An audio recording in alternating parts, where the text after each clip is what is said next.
ओम गुरुर्ब्रह्मा गुरुर्विष्णु गुरुर्देव महेश्वरः गुरुर्साक्षात् परम ब्रह्म तस्मै श्री गुरुवे नमः। आशी पुराण की कथा में जब पार्वती पुत्र कुमार पृथ्वी की परिक्रमा कर कैलाश पर आए और नारद जी ने गणेश का विवाह आदि का सब वृत्तांत कहा, उनको बुद्धि से भ्रमित कर दिया,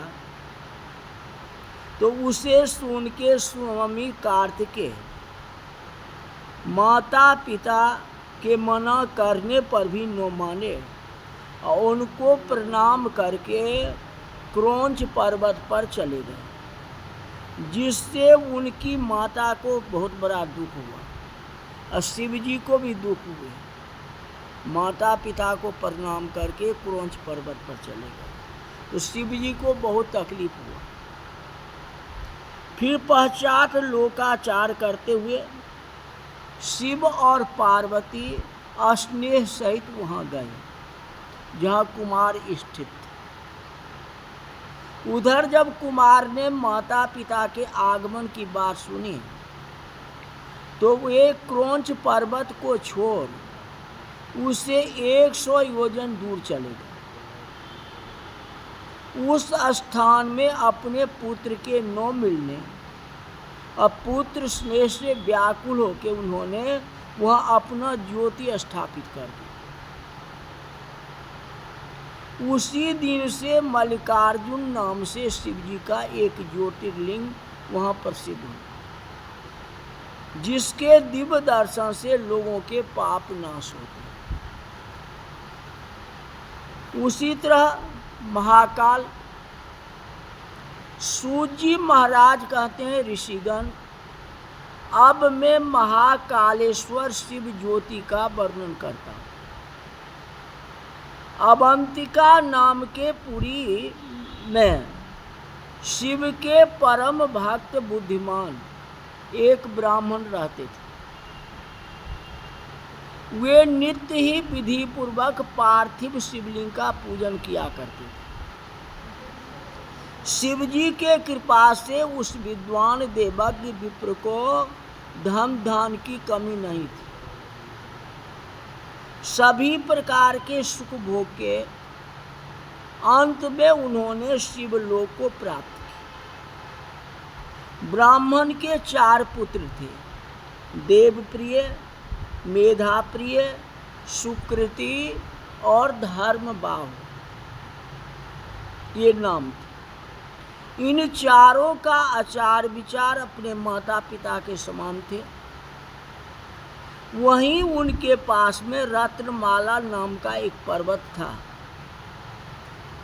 उस पर दूषण नाम का एक राक्षस रहता था। उसने तप द्वारा ब्रह्मा जी को प्रसन्न करके वर पा लिए थे। तभी से वह धर्म का दोषी बन गया। जब ब्रह्मा जी का वरदान पा गया तो धर्म दोषी, धर्म का विद्रोह करने लगा, तो धर्म का नाश करने लगा। तो अपने बल से सभी देवता और तीनों लोक को अपने अधीन कर लिया। इस प्रकार वह एक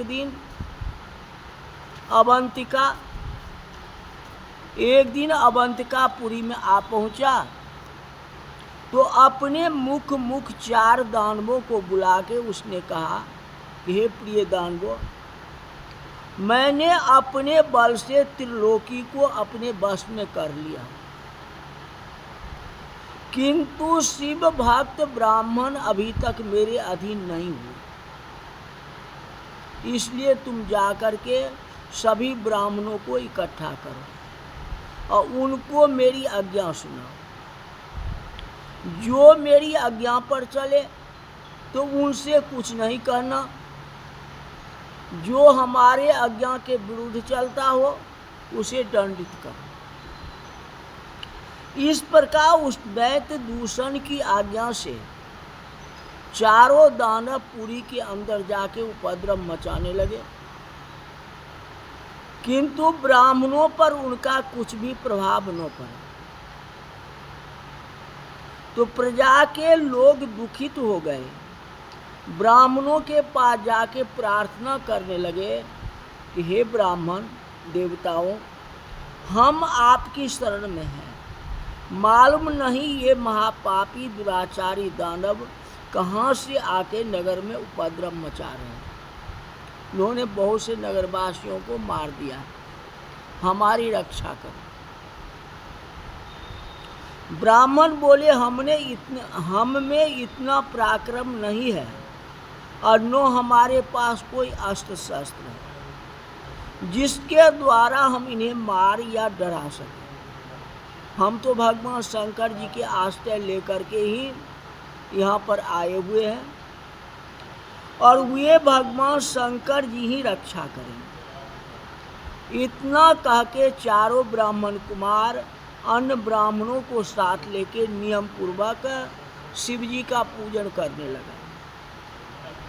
इतने में वे चारों दैत्य वहाँ पहुँच गए।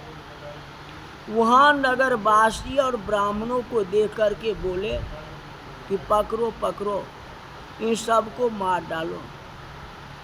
किंतु ब्राह्मण तो निर्भय होकर शिव पूजन में लग गए।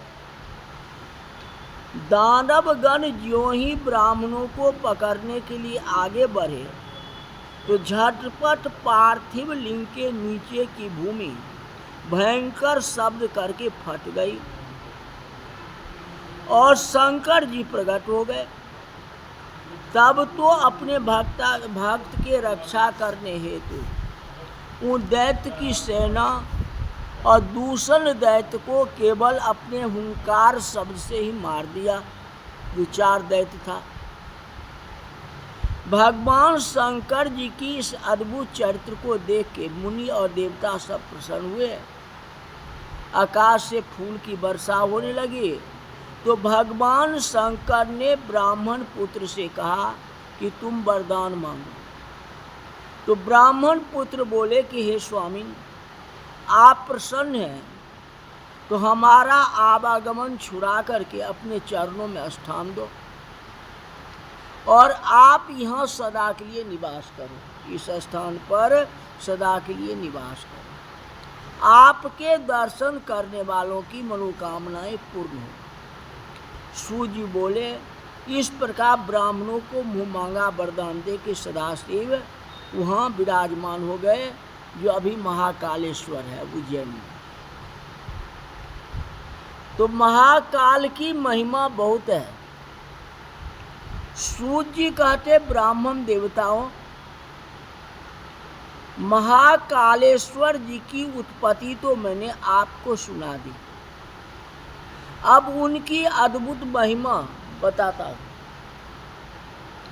उज्जैन नाम के नगरी में चंद्रसेन राजा थे।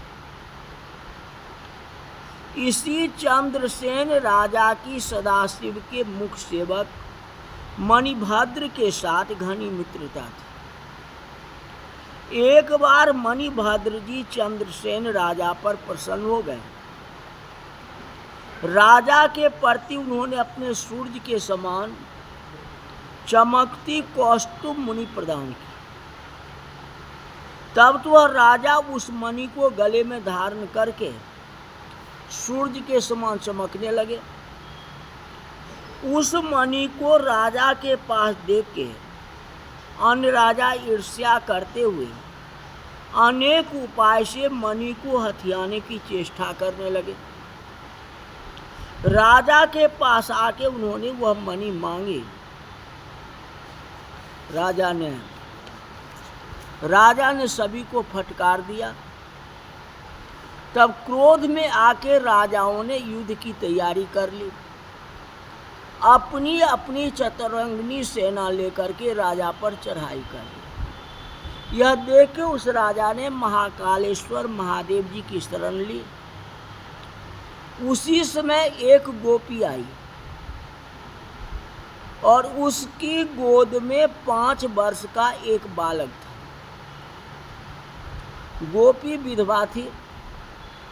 वह दोनों वहां बैठ के राजा सहित शिव पूजन को देखने लगे।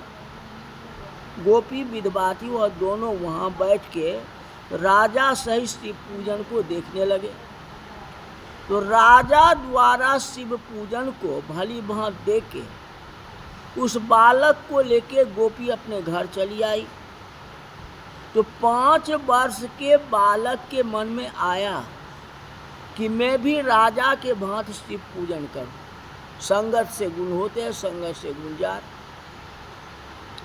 तब तो कहीं से वह पत्थर ढूंढ लाया, उसे घर में स्थापित करके गंध पुष्प धूप दीप नैवेद्य आदि का मन में विचार करके वैसे ही पूजन करने लगा, एक पत्थर सामने रख के। इतने में गोपी ने स्नेह करके उसे भोजन के लिए बुलाया, परंतु बालक तो शिव पूजन कर रहा था। माता को क्या मालूम बालक क्या कर रहा है। बालक ने माता को बुलाना सुना ही नहीं। तो माता बालक के लिए स्वयं वहां पहुंची। देखा कि बालक आंखें बंद किए आसन पर बैठा है। गोपी ने उसे पकड़ के खींच लिया और फटकारने लगी। तो बालक के सामने रखे हुए पूजा के पत्थर को उठा के दूर फेंक दिया और उसे खींच करके ले गई। कौन? गोपी। तब तो वह 5 साल का बालक व्याकुल होकर शिव शिव कहता हुआ दुखी होकर पृथ्वी पर गिर पड़ा और उसके होश जाते रहे। उसकी माता ने जब पुत्र की ये दशा देखी तो उसके भी होश उड़ गए। कुछ समय बीत जाने पर जब बालक को चेतना आई, उसने आंखें खोल के देखा कि मैं महाकाल के सुंदर मंदिर में बैठा हूँ और इस मंदिर के मध्य में सदाशिव का रत्न में ज्योतिर्लिंग है। ऐसा देख के आश्चर्य करता हुआ वह सदाशिव को बारंबार प्रणाम प्रार्थना करता हुआ भगवान शिव का ध्यान करता हुआ अपने घर की ओर आया। वहाँ अपने रहने का बहुत सुंदर घर देख के वह आश्चर्य में पड़ गया। पहले तो घर अच्छा नहीं था, जब महाकाल के दर्शन किया तो उसका घर भी सुंदर हो गया। आश्चर्य में पड़ गया। फिर माता की ओर देखा तो माता तो अमूल्य आभूषण धारे रत्न जटित पलंग पर सो रही थी। तो बालक ने प्रसन्न होकर माता को जगाया और सदा शिव के प्रसन्नता का समाचार सुनाया। तो गोपी यह सुनकर के देख के प्रसन्न हो गई। इधर जब राजा के शिव पूजन का नियम पूर्ण हुआ तो गोपी पर शंकर जी की कृपा का समाचार राजा को मालूम हो गया। राजा भी तो पूजा कर रहा है, गोपी पूजा देख के अपने घर चलाया। राजा भी अपने मंत्रियों के साथ लेकर के गोपी के घर पहुंचता है।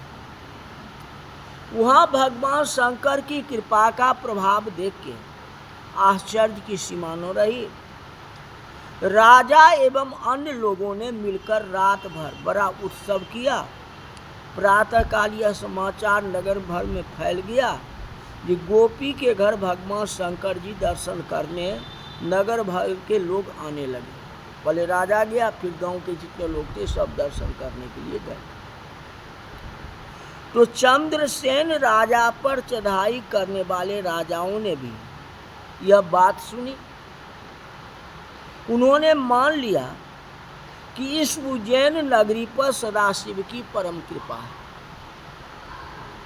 इस नगरी का महाराज चंद्रसेन महाकालेश्वर शंकर का भक्त है। इसको हम कभी भी जीत नहीं सकते। इसके साथ मित्रता कर लेने में ही हमारा कल्याण है। इस प्रकार विचार करके अपने अस्त्र शस्त्र त्याग के राजा लोग गोपी के घर जाके शंकर भगवान का दर्शन करने चले गए और बालक की भक्ति सदाशिव के ज्योतिर्लिंग को देख के सभी आनंदित हुए। राजा चंद्रसेन जी के साथ उनकी मित्रता हो गई। तब वहाँ श्री हनुमान जी प्रत्यक्ष रूप में प्रकट हो गए, जिसे समस्त देवता पूजा किया करते हैं। उनका दर्शन करके सभी राजा लोग चकित होकर प्रेम पूर्वक उनकी पूजा करने लगे।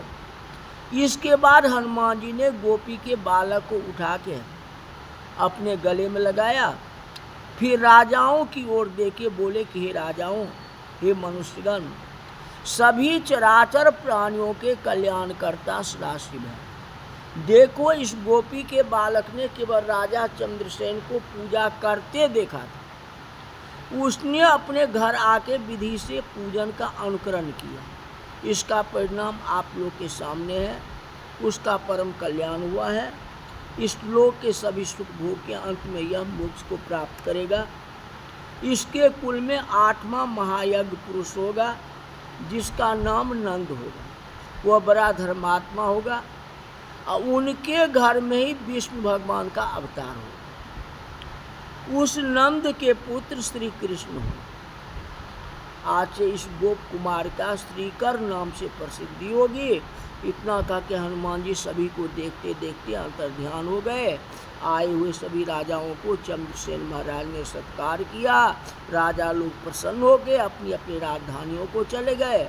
उसके बाद ब्राह्मणों के साथ श्रीकर और चंद्रसेन महाराज ने भगवान महाकालेश्वर शंकर जी और महावीर जी के आज्ञा के अनुसार विधि पूर्वक आराधना करना आरंभ किया और इस लोक में सुख आनंद भोग करके अंत में मोक्ष प्रद को प्राप्त किया। इतनी बड़ी महाकाल की महिमा है। आज की कथा यही तक रही। वो शंकर भगवान की जय।